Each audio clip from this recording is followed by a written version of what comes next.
Technological breakthroughs in renewable energy, carbon capture, and AI are making the shift to sustainable business models more mainstream. At the same time, consumers are demanding more environmental accountability from companies. I speak to John Penney, Chief Growth Officer at NextGen Foundry. Penney helps companies develop climate tech innovations, creating strategic partnerships and developing new products and services. For decades, he was at the forefront of transformations in digital media and entertainment. I met Penney in Las Vegas at the Consumer Electronics Show, where he was a speaker.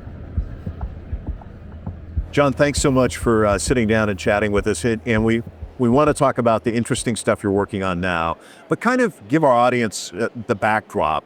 You're a guy who worked in the entertainment industry, who pivoted, but tell me about your career leading up to this change and what prompted the change.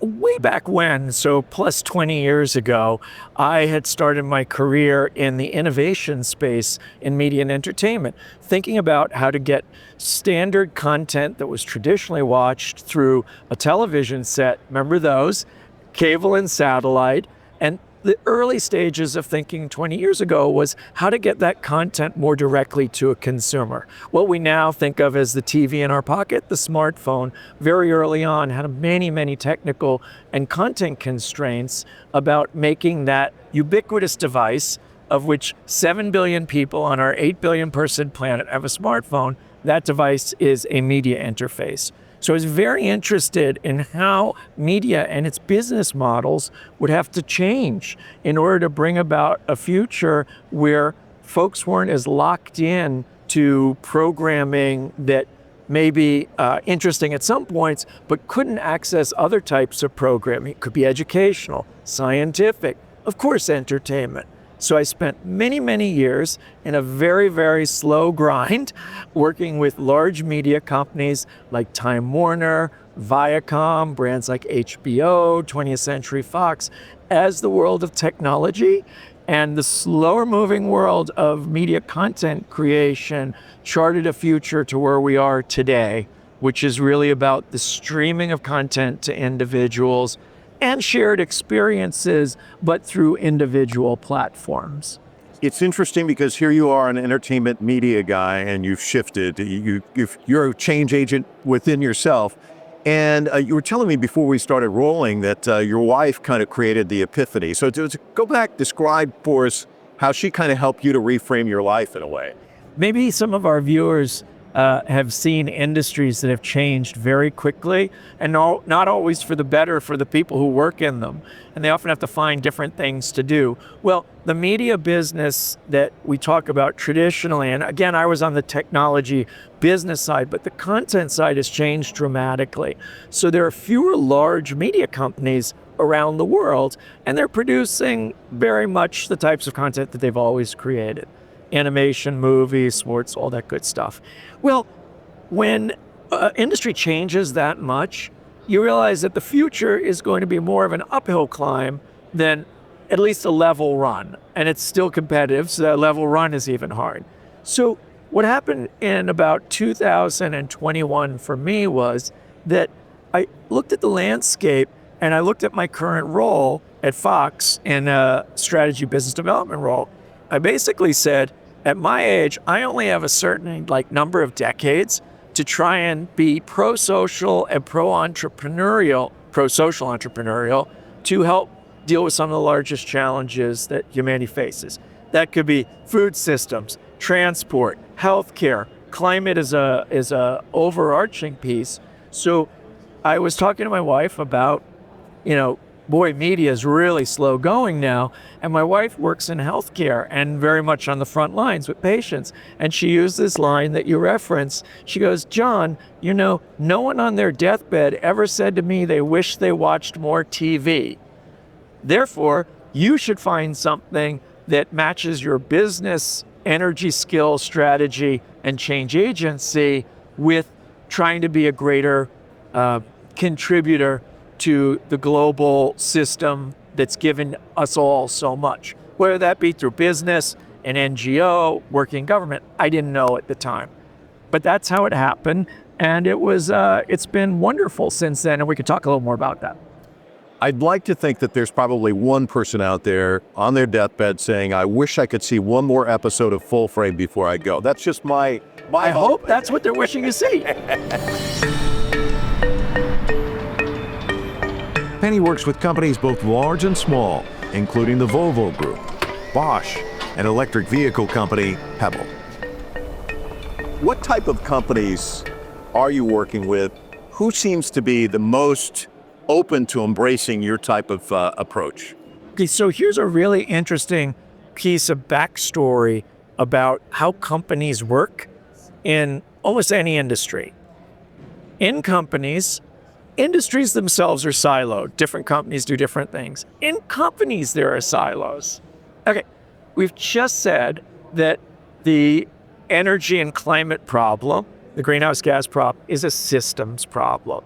It's all about the built environment, transportation, the power in our homes. All of these have footprints or fingerprints of how much greenhouse gas they emit. Healthcare system, all of this. The problem is that most entities are not aligned for systems thinking. So if you're interested in accelerating the pace of climate innovation at scale, so when I say at scale, we're talking about for some of the largest cities. That would be a good sort of benchmark for our audience. Not just a lab, it's got to be for cities, because we need to reduce overall global GHG emissions, greenhouse gas emissions, to net zero roughly in the 2050 timeframe. And we're way behind making that challenge a reality. So I often say, and this is one I think that has come to me because of the different size companies I've worked at, that in order to solve really grand challenges, you need some really amazing ideas. But to create amazing ideas, you often need very different ways of thinking. Those are typically ascribed to entrepreneurs and startups. Now, the greatest VC firms in the world who make billions of dollars, if they have 10 startups in their portfolio, they have a lot more. We'll use 10. It's easy to divide by. Only 1.5 or 2 would pay out. That means 8.5 or 8 fail. With climate, we cannot risk that. So what we need to do, and this is the types of companies that I'm working with. So on the very large end, the Volvo Group, the truck and equipment operator. On a middle-sized company, an AI company for increasing efficiencies for manufacturing, a carbon accounting company. We need to match smaller entrepreneurial innovative companies that have real business today, but have scaling challenges. And then we need to match them with the intrapreneurs, people who work within big companies, because big companies have the unique opportunity of scaling things globally. Toyota makes a lot of cars. They know how to do that, right? Siemens knows how to design unbelievable built infrastructure. So we could have the greatest startup technology, and let's assume it's real, but unless we can partner it with those larger, we will not achieve the scaled benefits to reduce our greenhouse gas emissions and reinvent our economies, which are growth based on this. So I advocate small to middle-sized companies with full-bore revenues today, matched with larger companies at city scale, is unlocking the real high-speed opportunity to dealing with greenhouse gas emissions. You mentioned the word scaling, and it made me think, if I were to scale your career, you start out in entertainment and it just goes like this, and then at some point it kind of levels off, and you see it going in this direction. I want to ask you about what you're working on now. Is it kind of on an upward trend? Were there bumps along the way as you started to go out and advocate and try and come up with this formula? Right. It's a great question, because what we're basically saying, and I'm going to just read into your question a little bit, is when you have growth markets, it's very dynamic and exciting to innovate and do new things. So if a total market is growing, you can get lucky and innovate the right way. Right now, the world spends about $1.5 trillion, public and private, on green energy. It's just green energy. It's not reinventing the built environment, creating new cement, new steel, new cars. Yes, we have small EVs, 20% low. But what we're really thinking is over the next 3 to 5 years, let's assume that $1.5 trillion goes to $5 to $7 to $10 trillion a year spending. The first question one always asks is, what proportion of the global economy of that is that? Because if it's too big a number, we're in big trouble. Well, great news. The global economy, prior to where we are now and potential trade issues and the like, is $102 trillion. So we're talking about an existential threat from all manner of climate change. Ask any of the world's militaries how they're dealing with this. No matter what politicians say, militaries are dealing with this problem. That gives you an idea that it's real.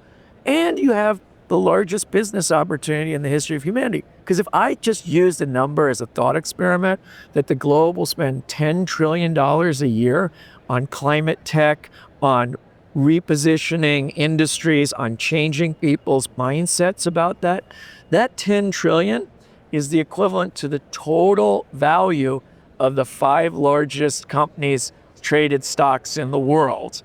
So I'm incredibly excited about the opportunity to have wind in our back for this extraordinary challenge that will take, unlike NASA and putting people on the moon, it will take that system level thinking. And the great part, Mike, is that there's the money there to do it.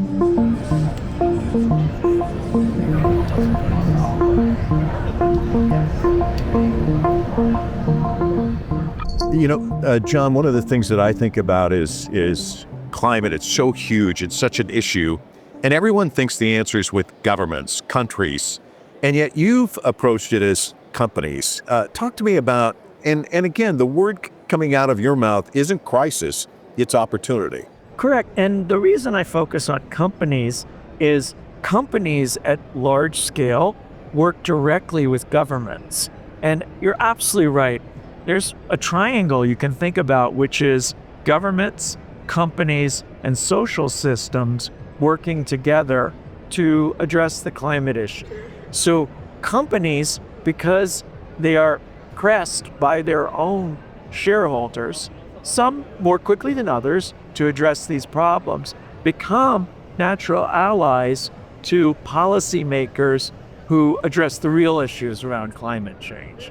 And that's exciting because it's like bringing, it's like bringing two symbiotic elements together that must work together in the systems model. And it's almost the first time, because usually it's the stick of government or a carrot if there's a tax credit in like the EU New Deal and then Green Deal and then the US IRA. But in this case, companies are changing so quickly that they're interested in engaging with government, so policymakers are moving more quickly. And it's a unique moment. We don't typically see that. China has made significant commitments towards sustainability, in particular when it comes to renewable energy. For example, in 2022, China installed as much solar capacity as the rest of the world combined, and then doubled that level the following year. I spent a lot of time this last summer in China, and you see change. I mean, it's just happening so quick. Smart vehicles, EVs everywhere, smart cities, solar, wind. They get it, and they see the potential there. Why do you think other countries and other governments are struggling to try and see what China sees in terms of they're speeding towards the future, and it's a green future? It's a useful object lesson in that the Chinese rise in extremely sophisticated manufacturing really is over the last 25 years. World-class manufacturing, unbelievable stuff. So when you're doing that and you're thinking about what your future is, and you understand the incontrovertible science that humans are heating the planet up through fossil fuel use, you can take that dynamic energy from your manufacturing, because you still need to create opportunity for a middle class that's ever growing and migrating from rural areas to cities in China. And you can apply it to things that can help save the planet. So in a particularly wonderful moment, China has embraced what is effectively, I've told you, and don't believe me, you can look it up, anybody who's listening to us, the largest business opportunity in the history of humanity. So they're embracing that. Now, that said, every country is responsible for owning up to its gross emissions. When we look at per capita emissions, I mentioned it's 38 gigatons a year. That's 38 billion tons of CO2 equivalents we put into an atmosphere that's 5 miles high, that you can drive at 5 minutes at highway speed, and we treat it like an open trench sewer. So the US puts roughly 6 billion gigatons up there, and many countries put more. So if you're focused on only the technology initially, but not the reinvention of your energy supply chain, and your energy supply chain across the globe is 75% of total greenhouse gas emissions. Coal, oil, gas, green energy, or green's very low. All of it is responsible for what's going up into the atmosphere, powering other things. So China is working brilliantly on the end user, that could be industry or an EV. And like all countries, it's doing its darndest to figure out how to reinvent the entire energy landscape of the country fast enough to match what is the law of physics in energy. Energy and GDP are completely interrelated. So if you're not increasing energy usage, and it better be clean because the world is getting really hot, then you won't be developing enough economic value for a middle class, especially for European countries, Japan, and increasingly over time, countries like China who are facing a demographic cliff of an older population. Talk to me about the passion you bring to this. And, we talked about this oncoming freight train, people just being fearful about climate change, actually being out there on the battlefield, fighting the fight every day. Do you go to sleep encouraged, or are you still worried? Or both? Well, I think worry is a huge, stress rather than deep anxiety is a real motivator. So I actually believe that the only way through this is by bringing energy and a work with model, which is systems and working together like a medical team. If they don't work together, the heart may go and then they're done, or the kidney, but they all have to work together because they're interrelated. So what I think, especially for our younger viewers, is this sector, which will cover hundreds and thousands of companies and job opportunities, is filled with people who really care. Whether it's at the policy level, and this is not everybody, because politicians use words to do things, but at the real policy levels, globally, there's care and there's focus and energy. In corporate, there's energy and focus around making change happen for the very simple reason, the more carbon you have in your systems, the more financial markets look at you at a long-term risk. They think about oil fields in oil-producing countries, and when people are using a lot less oil because China, the US, and others are investing in green energy, those will be called stranded assets. So I find there's a tremendous, if you bring a positive dynamic and energy to a place where people want to feel like they're contributing, it's almost like, pardon the pun, putting gasoline on a fire. And that's very refreshing, especially if you're younger and you see the difficulties of moving through a lifespan and, quote, the traditional job models that we've had. These are very traditional within companies. It just happens there's more money coming into it, which makes it a real pleasure. And then at the end of the day, as you said, if you're trying to be part of the solution and not the problem, like any of our viewers can actually do, they're doing the good work for the planet, through humanity and all the animals on it. And I promise you, even in a more difficult future, you sleep better doing that than doing the things that make the problem worse. So I encourage everybody to at least learn and get a taste of it, if not encourage somebody in their family to become a part of this incredible new innovation movement. John, a pleasure. Thank you so much. Thank you for having me, and thanks to the audience, and really appreciate it, Mike.